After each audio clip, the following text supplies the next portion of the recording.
brother. We back in the room together. We are back. Welcome everybody to the recap zone for season 4 of The Real Entrepreneur. We are your hosts. I am Consuela Nicole, and this is Dr. Roy L. Johnson Jr., also known as the Lunchologist. Yes, it is. Yes, it is. You know what? We have had the amazing pleasure of talking to, I'm trying to make sure technology is doing its thing, right? Technology is always. I had to make sure because we have had the absolute pleasure of talking to all 10 contestants. Well, not 10 just yet. Okay, not we're getting to talk to 10 now. 10 will be in just a few seconds.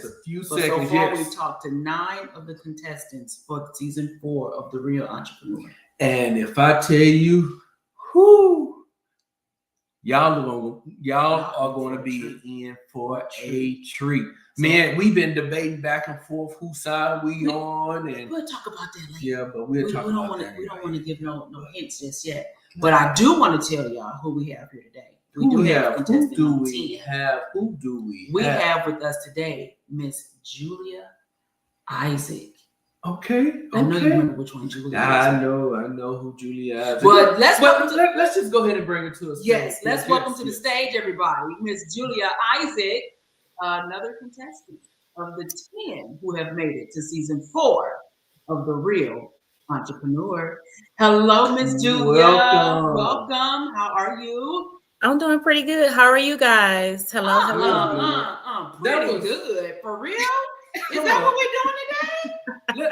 Let's take her back off. Let's take her back off and bring her back in. You went through, I don't know how many other contestants. You done went through interview processes and casting calls and judgment zones, and you are now in the top 10 of season 4 of The Real Entrepreneur. Julia, how you feeling this evening? I am feeling ecstatic. Yes. Woo! Yes. Woo! Now that's what I'm talking about. Look, I hear that. Did you hear that little country twang? Excited. It came out, didn't it? I did. Well, welcome to the recap zone. So before we do anything else, Miss Julia, I know you've been watching. We've been talking to, the other 10 contestants, right? And, you, for whatever reason, you decided you wanted to go last. I think you was trying to get up on your competition. But tell us, who is Julia Issac? Okay, guys, my name is Julia Issac. I am the owner and CEO of Preferred Waste Solutions. We started this company in Clayton County. We have now grown to Henry and Rockdale County. We services 3 counties now, and we are a sanitation company that offer residential and light commercial services. We are constantly growing every day. We are a company that believes in putting our customers first. So therefore, you will definitely see us doing a lot of community services. Nice. So when you say sanitation, are you talking the companies that come around to residential and corporate offices, like picking up our daily trash? Yes, residential, your household trash, that is us. Yes. Oh, okay. I didn't know that was a thing. So that's okay, a thing. I didn't know we could start them businesses. Okay, come on, that's a little interesting. That's a little interesting. Where did this idea come from? What was the motivation behind that? Okay, so my husband has been in this industry for 27 years. And I actually met him when I decided to join the industry in 2010, I think. And then I was in the industry 3 years before I left. And then he continued on in the industry. And then, of course, he reached a point in his career where he couldn't go any further. I reached a point in my career where I felt like I couldn't go any further. And then we decided to join forces, and we was like, hey, let's do this. Let's make something amazing. Okay. Oh, that sounds like us joining forces. Yeah, we'll talk about that later. Yeah, You're yeah. trying to be good because you're on camera. But I have a question for you, Julia. So you know, Mhm. I do my research, Okay. right? And I watched. That's what she called it, research. Yep, I did. She go digging. I went digging. I went snooping, but I did some research after watching your casting interview, right? So I went looking around and I found some things. But Okay. one of the things I found interesting was you mentioned having doubters and naysayers in regards to starting this business. How do you continue to deal with your doubters and naysayers? Because we get those in business all the time. How do you deal with that, especially in an industry that's not normally tackled by someone that look like us? That's a very good question. The first thing you have to do when you're dealing with doubters and naysayers is you have to remove them from your presence. You have to, because when you constantly hear that negative feedback, that will get to you. So you got to remove that from your presence. Um, we continued to move forward. We knew what our vision was. We knew what we wanted to do. So we decided to step out on faith and believe in God that He was going to make it happen. And the best revenge is living well. So I always try to keep that as a great motivation. That you doubted me. Now watch me work. Oh, okay. So that sounds like you can show them better than you can tell them. Right. I like that. Okay. Come on through, Miss Julia. Yeah, so look, hey, sometimes you just gotta move in silence. That's the loudest noise that you can make sometimes. But you know what? I think she's actually doing that. Well, her and her husband, but we're talking to Julia right now. I think they're doing that because there was something else they mentioned. Yeah, the status quo. Something about status quo. So, right. So another part of her research. Mine. Another part of her. I'm gonna give you that credit, but whatever. But another part of the research was, you may mention that you didn't fit the status quo, or you didn't have the education for waste management, correct? So, how did you even start that process of for this? How did you even start the process for this about an industry that you had no clue about? Okay, so that was twofold, right? Okay. So this is a twofold question because me and my husband didn't fit the status quo.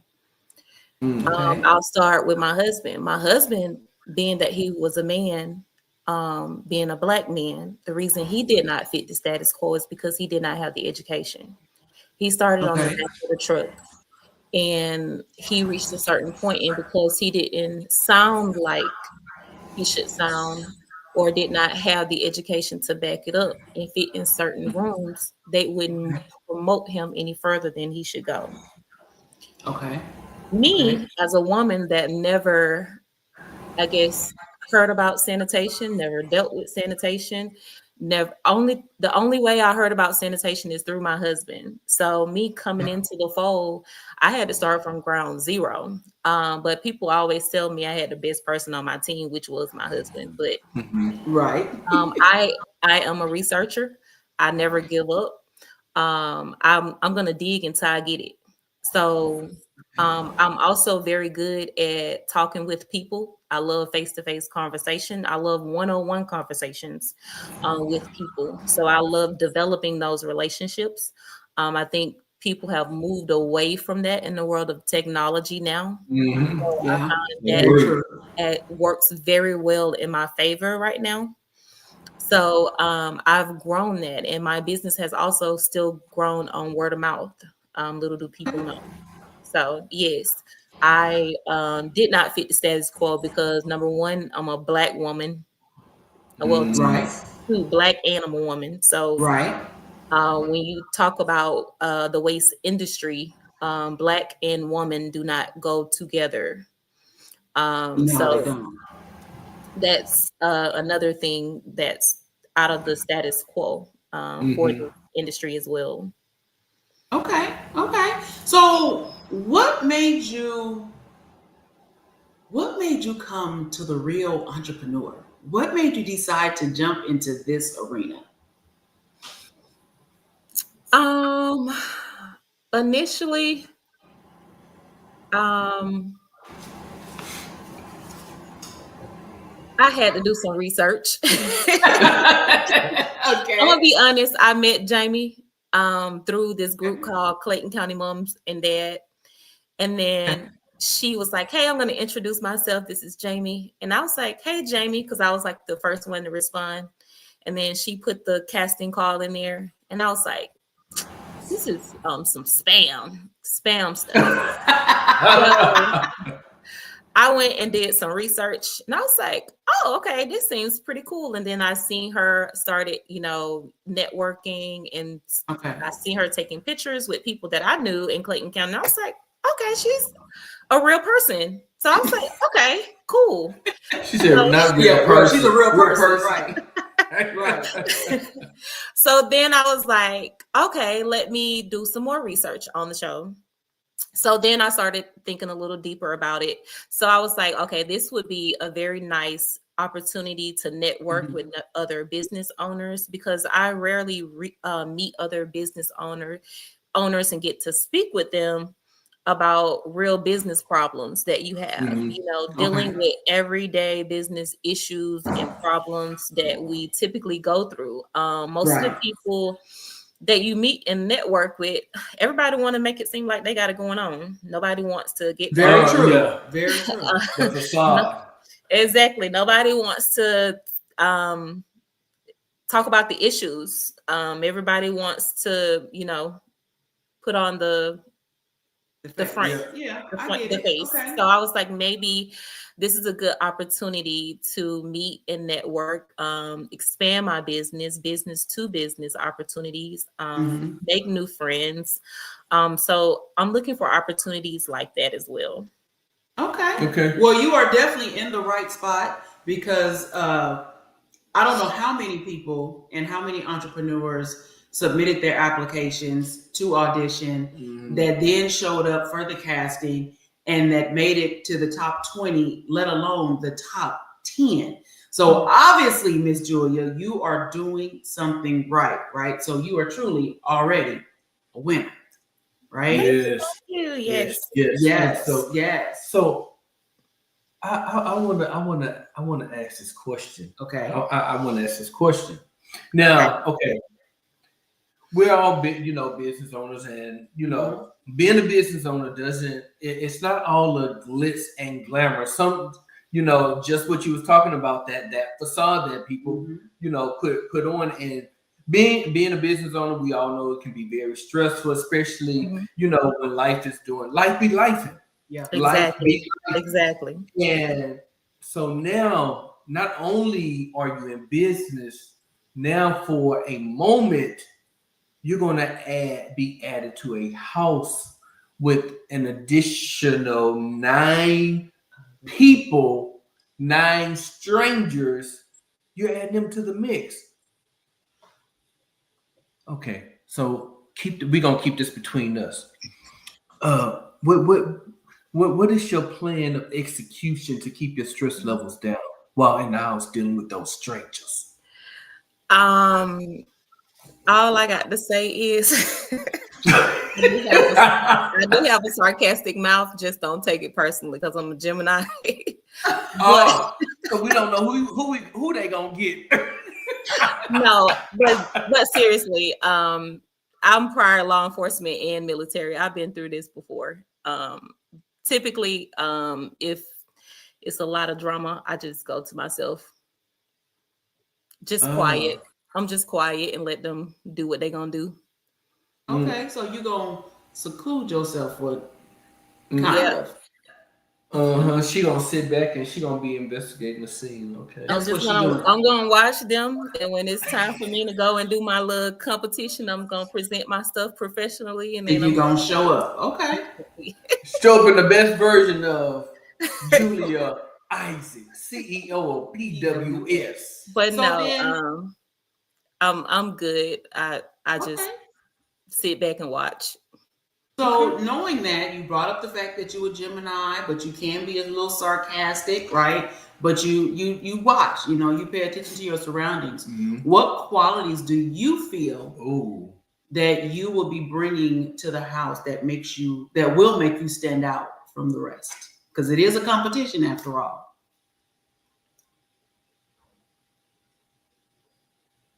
Uh-oh. I don't know that Gemini Do thing. you not know, or you just don't want to tell us right now because you don't want to give him a heads up? Right. Okay. Oh, she using that for ammunition. You're right. Okay, Julia. Okay. I can give you that. I can give you that. We're not gonna have you shoot what's in your barrel. Okay. So then I'm gonna give you a different question. Okay. Mm-hmm.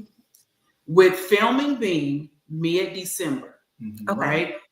Filming is mid-December, which can be a busy time for any business.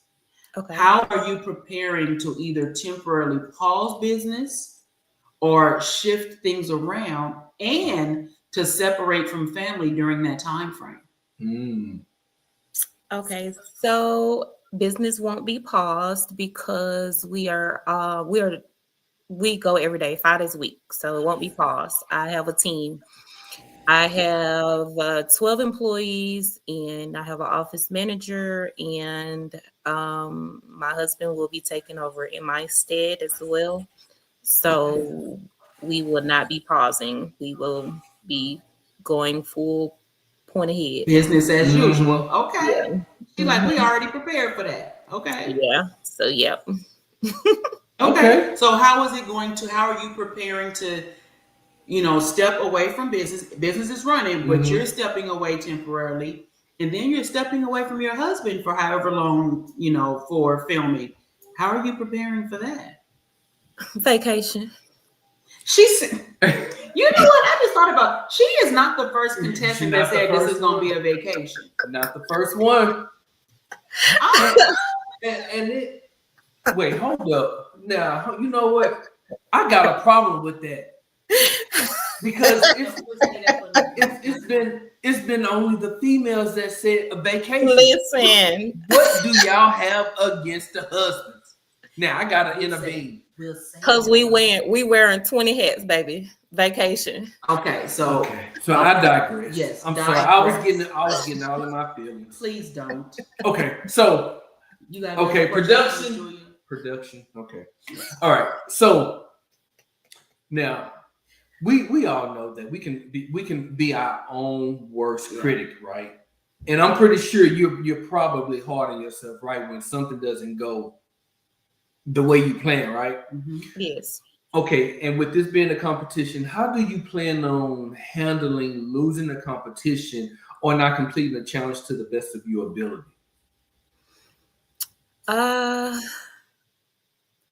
I don't know, because when something don't go right, I internalize it, and that upsets my husband because I don't show it externally. He wants me to show emotions externally, and I'm not the one to, I guess, due to all of my training and everything, I internalize it, and I'm one to go back to the drawing board. I'll sit down, I'll write notes, and what could I have done better type, after action plan type of person. So I don't throw tantrums. I don't do all the emotions that people look for.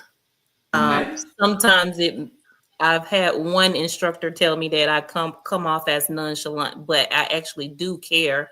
It's just that I react differently. Is what I do with those type of failures or something like that is I go back to the drawing board, and that's why you probably won't see me definitely try to make those mistakes again. I'm a person that takes my failures silently. I don't like sympathy. I don't like wallowing. I don't like all of that stuff. Take it on the chin and keep it pushing. I'm that type of person. Okay. And we're not going to call them failures. We're going to call them lessons. Lessons, yes. Lessons. Okay. Mm-hmm. So you have quite a few new followers. You're going to be gaining some fans. Mm-hmm. You already have your village and those that are already supporting you along the way. What can you tell your new fans and new followers what to expect or what they should expect from Miss Julia during season 4 of The Real Entrepreneur?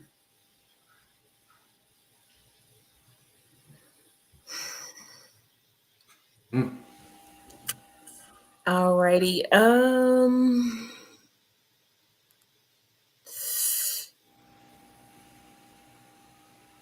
I'll put it like this. If you think you know me, there's always more to know. Oh, so a little mystery.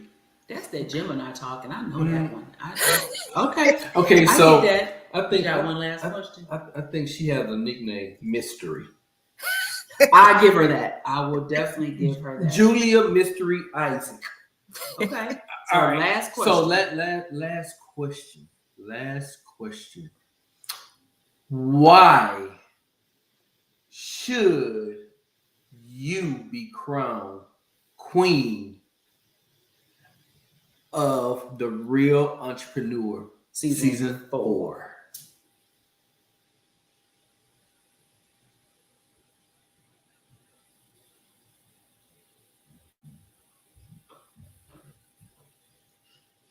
I'm the best. Simple. She's the best. Well, okay. On that note, guys, you have heard from Miss Julia Isaac. Thank you for joining us here in the recap zone for season 4 of The Real Entrepreneur. We will see you soon. Yes, we will. All right. Have a good night. Okay, guys. Y'all have heard it here. We have now officially talked to all 10 contestants for season 4 of The Real Entrepreneur. So, do y'all have your favorite? Do y'all have y'all favorites? We have who do we have? Dr. Silvermoon, Renee Ambush, Tony Green, Byron Fitzpatrick, Lakasha Long, Julia Isaac, Dr. Aisha Brown Lumpkin, Shanita Posey, Barbara Boyd, and April Holub. So, guys, make sure you tune in on February 6th and cheer on your favorite contestant for season 4 of The Real Entrepreneur.